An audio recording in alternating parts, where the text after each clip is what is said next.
So thank you, Paul, and thank you for sharing your experience on the previous video. So I'd just like to hear a little bit more about the specifics of your journey. Obviously, original meeting, realising you weren't particularly fulfilled in your career, going on a couple of personal development courses and professional development, NLP prac, motivational map practitioner. What happened then? Tell me about, obviously, massive leap forward, 8 years you're now running your own coaching business, you're an NLP trainer, you're a motivational map trainer, you're a high level coach.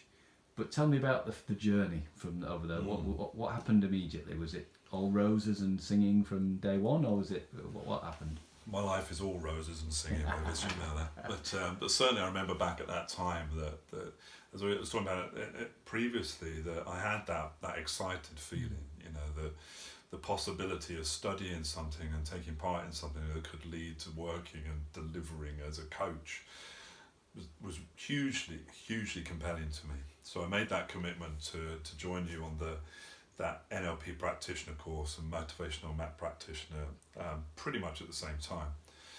Now, after that, I mean, it was a great course, learnt lots from it, and also I remember being on the course, weirdly learning everything I needed to learn about becoming a practitioner of NLP, but also visualizing myself in some sense of where I would be at some point in the future, watching yourself and your co-trainer train in that situation.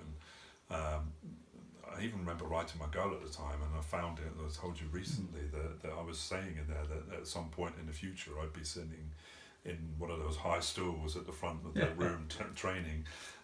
So I left that course with the map practitioner course under my belt. Now, I guess what's important to highlight here is that I didn't immediately then set up a business and become a coach. Yeah. I didn't even immediately start using what I'd learned through the NLP practitioner course. I was working in retail.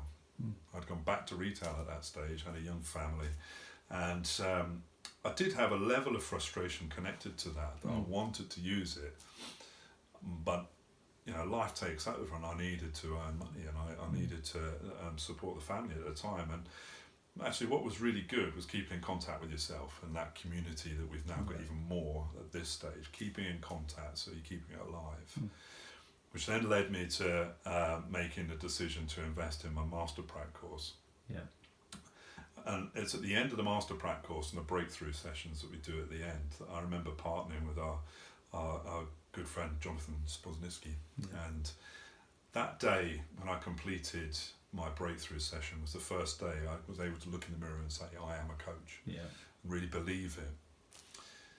Yet still, life gets in the way. And it was, again, another long couple of years of just dipping in and dipping out, further learning, further experience, until I reached a point where I was working for a charity and things had started to progress. I'd lost a day a week.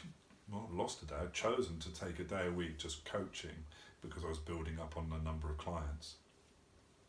And then it was announced that we were at risk of redundancy. And then I went back in a few days later and found out not only was I at risk of redundancy, I was going to be made redundant. And I think you remember that day when I spoke to you about it, and how happy I was. Because it actually was the point at which I thought, right, now everything's lined up for me to move the business forward. So I'd done some bits, but at that point it was, right, I absolutely now feel I'm going to be running my own coaching business, putting into practice my Master Practitioner course, my motivational maps and everything else that came with it. And as a result, things have just grown. So when was that? Can you just give me an idea of time? That's 2.5 years ago now, Wow. heading towards 3 years ago. Wow, okay. And through that, I mean, it's the key thing that, I didn't stop learning. It's still the journey, and we started co-training more often. Yeah. I started having more and more coaching clients. Yeah. And then the inevitable decision that I was faced with is, do I carry on supporting you as a trainer, or do I become a trainer? Yeah. And that was a year ago that we were having those conversations. 2 years ago. Yeah. 2 years ago. So only a year into my business, or a matter of months, I made the decision to become a trainer of NLP and make that investment, which kind of brings us full circle to now. As yes, I train MAPS, I train NLP, and we pretty much delivered courses together all the way through now. So just one final question. What would you say to someone who's started their journey, taken the NLP practitioner course at the first rung, but they're kind of umming and ahhing and continuing that investment in themselves, what would your advice be? My advice at that stage would be not to expect that just by completing the practitioner course that you're going to have all the answers you need. It is a step on that journey. To be able to take the practitioner course and then start to shape what your future is going to look like in terms of coaching, personal development for you and your clients, if that's the way you want to choose to take it, and then see the master practitioner course and then extending that knowledge, almost giving you permission to play with that.